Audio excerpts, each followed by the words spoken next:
So, Neil, Holocon 2021 looks like it's turning into a fantastic virtual conference.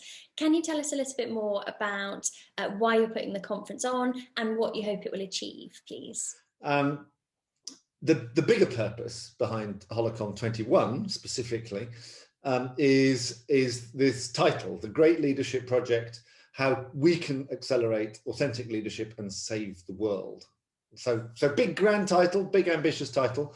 At last year's Holocon, we really devised the idea of the Great Leadership Project. And the idea of the Great Leadership Project is that in spite of all of the books, I checked, there are 60,000 leadership books on Amazon. In spite of all of the books on leadership, leadership remains poorly understood. And actually in the business world, I think, in the 20 years that I've been doing it, the business world has really grasped leadership, really gets it in a way that they didn't 20 years ago.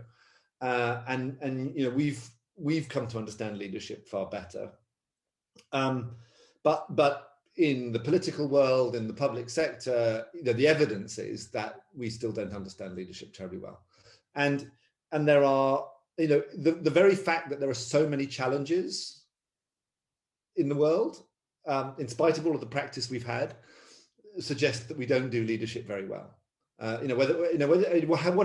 you want to calibrate those problems, you know, whether it's poverty or hunger or pandemic or climate change or any of these things, the very fact that those exist suggests that we don't do leadership very well, because the way that you solve any of these problems is through leadership.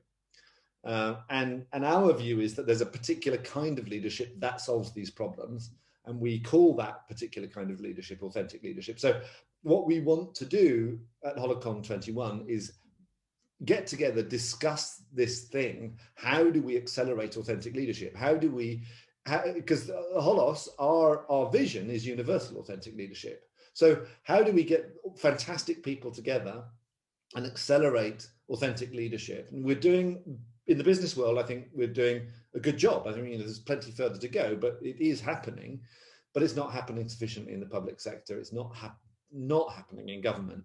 How do we do that? And that's what Holocon 21 is all about.